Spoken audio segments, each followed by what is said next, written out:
అన్న ఒక్కటి నేను చెప్తున్నా, అఘోరి కోసం ఎంతో మంది ఎన్నో రూమర్స్ చెప్తున్నారు కానీ అస్సలు స్టోరీ అసలు వర్షిని అఘోరి కలిసినప్పటి నుంచి స్టోరీ మొత్తం నాకు తెలుసు. నేను చెప్తా వినండి ఫస్ట్.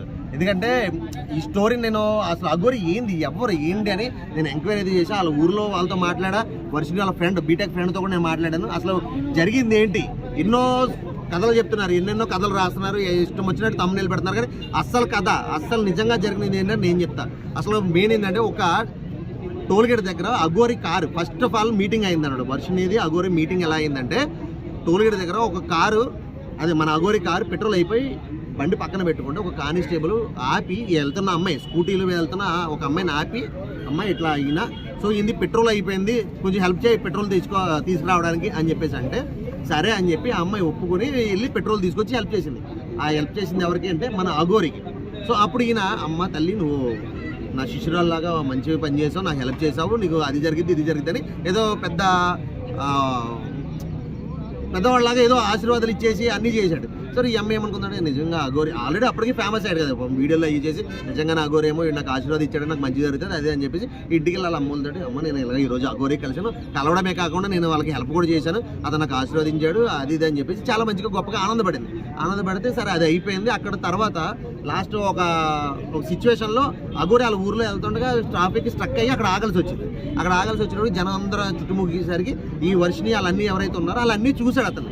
ఆ వర్షిని ఇట్లా అఘోరి ఇక్కడ మన ఊర్లోనే ఆగిపోయాడు, స్టక్ అయ్యాడు, సో అతను జనాలందరూ కొంచెం ఇబ్బంది పెడుతున్నారు అనేసరికి అరే ఎందుకని అని చెప్పేసి ఆ వర్షిని వెళ్ళి ఇలాగని చెప్తే ఆ అమ్మ ఏందని చెప్తే సరే సార్ ఒక్కసారి అయ్యగారు మా ఇంటికి రండి, మా ఇంటికి వచ్చి మమ్మల్ని దర్శించుకుని మా పాపాలన్నీ క్షమించాలి, తుడిచేయాలి, కడిగేయాలి అని చెప్పేసి అమ్మ రామ్మ అని చెప్పి ఆరదబట్టి స్వాగతం పలికింది. పాపం ఆరదబట్టి ధూపం వేసి స్వాగతం పడితే ఇల్లే తగలబెట్టి వచ్చాడు నిజంగా లాస్ట్ క్లైమాక్స్కి.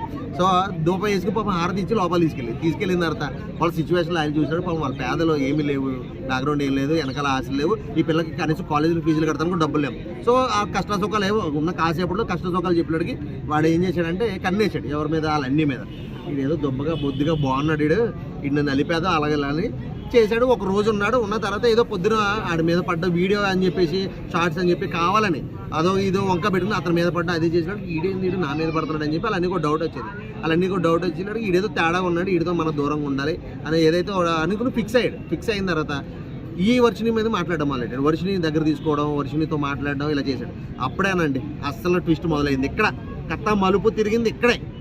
అప్పుడు వర్షినికి ఒక డౌట్ వచ్చింది, మా పరిస్థితి బాగాలేదు కదా, మా పరిస్థితి ఎలా ఉంది కదా, సో వీడు మా మీద ఏదో ఇంట్రెస్ట్ చూపెడుతున్నాడు, సో మనం ఎందుకు ఈయన వాడుకొని మనం డబ్బులు తీసుకోకూడదు, మనం ఎందుకు మన కష్టాన్ని మనం బయటకు కష్టం పోగొట్టుకోకూడదు అని చెప్పేసి అమ్మాయి ట్రాప్ చేసింది. ఫస్ట్ ఆఫ్ ఆల్ ఏంటంటే ఈ వర్షిని అన్ని ఈ ట్రాప్ చేస్తే ఈ వర్షిని ఈయన ట్రాప్ చేసేది. సో అట్లాగా అతని దగ్గర నుంచి కాలేజ్ ఫీజులను తీసుకోవడం, ఇంట్లోకి కొన్ని వస్తువులు కొనిపించుకోవడం, ఇట్లా వీళ్ళిద్దరి మధ్యన అయితే కొన్ని జరుగుతూ ఉన్నాయి. సో దాన్ని బేస్ చేసుకుని ఈ అమ్మాయి ఇంకా మాట్లాడడం, ఫోన్లో మాట్లాడడం అలాగా మొత్తానికి అయితే ప్లాన్ చేసుకుంది, ఆడితో లేచిపోవాలని ఫిక్స్ అయింది. అయితే అఘోరి వచ్చి లేపుకెళ్ళలేదు. ఈ అఘోరి ఇక్కడ హైదరాబాద్లో ఉండగానే ఆ అమ్మాయి ఫోన్ చేసుకుని నేను నువ్వు లేకుండా ఉండలేను, నువ్వు లేకపోతే నేను చచ్చిపోతానని చెప్పి ఆ అమ్మాయి బయలుదేరి హైదరాబాద్ వచ్చి వీడికి కలిసింది. కేవలం ఏంటంటే వీడి దగ్గర ఉన్న డబ్బుల కోసం. ఇంకోటి ఏంటంటే వీడి వెనకాల కూడా మామూలు ఏం లేరన్నా, చాలా పెద్ద చేతులు ఉన్నాయి, మామూలు కాదు. లేకపోతే వీడికి ఎంత ధైర్యం ఎందుకు వచ్చింది, ఎక్కడి నుంచి వచ్చింది, ఎవరు కూడా ఈయన ఎందుకు ఏం చేయలేకపోతున్నారంటే కేవలం ఒకే ఒక్క రీజన్, ఇతనికి సపోర్ట్గా నిలిచిన ఆ పెద్ద అతను ఎవరైతే ఉన్నారో రాలే. కొన్ని పేర్లు మనం బయట చెప్పకూడదు, సో జనాలకి తెలిసిద్ది. ప్రభుత్వాలు కూడా పట్టించుకోవడం కారణం ఏంటంటే అదే ఒక్క రాష్ట్రంలో కూడా సిమ్ములు మార్చడాలు ఇదంతా వెనకాల నెట్వర్క్ చాలా పెద్దది ఉంది అంటున్నారు. ఖచ్చితంగా అన్న, ఎందుకంటే ఇప్పుడు మన తెలుగు రాష్ట్రాల్లో చిన్న వాళ్ళు సపోర్ట్ అయితే వీడు ఇక్కడే ఆగుతుంది. బయట రాష్ట్రానికి వెళ్ళినప్పుడు బుద్ధంతా వాళ్ళు కొడతారు వీడు చేసే అసలు. కానీ ఎందుకు బయట రాష్ట్రానికి వెళ్ళినా కూడా వీడికి ఆ సపోర్ట్ ఎందుకు ఉంటుంది, ఎవరు ఏం చేయలేకపోతున్నారు, రీజన్ ఏంటంటే కేవలం ఇతను వెనకాల ఎవరు ఉన్నారో అన్న దాన్ని బట్టే వీళ్ళు ఎవరు ఏం మాట్లాడలేకపోతున్నారు. అనుకునే వాళ్ళు కూడా ఇంత చేయాల్సిన అవసరం ఏముంది, ఆ అఘోరిని వాడుకోవాల్సిన అవసరం ఏముందని అది ఖచ్చితంగా నేను చెప్పలేను. కానీ నాకు తెలిసినంతవరకు ఏంటంటే ఇతను త్రూ వాళ్ళకి కొన్ని పనులు అవుతున్నాయి. మెయిన్ ఏంటంటే కొన్ని పనులు అవుతున్నాయి, ఆ పనులు ఈయన చేసి పెడుతున్నాడు కాబట్టి ఇతనికి అంత సపోర్ట్ ఇస్తున్నారు వాళ్ళు డెఫినెట్గా. అంతకు మించి ఏం లేదన్నారు.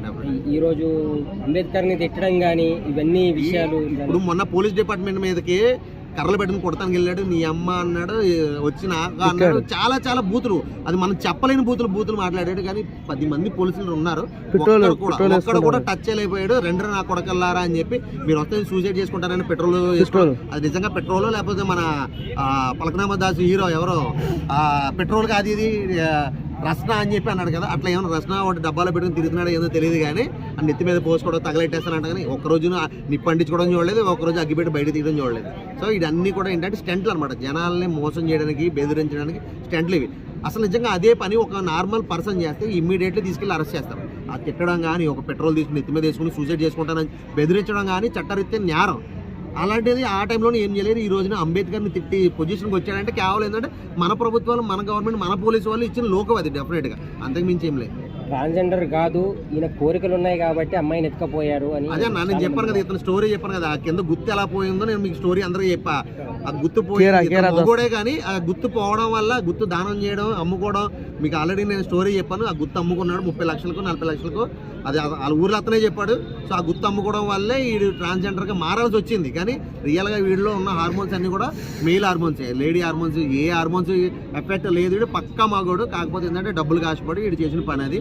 సో అక్కడి నుంచి వీడు అఘోరి వేషం కట్టడం, ఇంకా డెవలప్ అవడం, అంటే ఇంకా డబ్బులు రావడం, జనాలందరూ నమ్మడం, పూజలు గీజులు అని 5 లక్షలు 10 లక్షలు జనాల దగ్గర దెంగడం, ఇవన్నీ చేసి బాగా డబ్బులు సంపాదించాడు. ఇప్పుడు ఆడ అకౌంట్లో దగ్గరగా 2-3 కోట్లు పైనే ఉన్నాయి అని అనుకుంటున్నారు అందరూ. సో ఈ డబ్బుల కోసమే వర్షిని కూడా వెళ్ళిందని చెప్పి వాళ్ళ క్లాస్మేట్, బీటెక్ క్లాస్మేట్ ఒక అమ్మాయి నాతో కూడా మాట్లాడింది.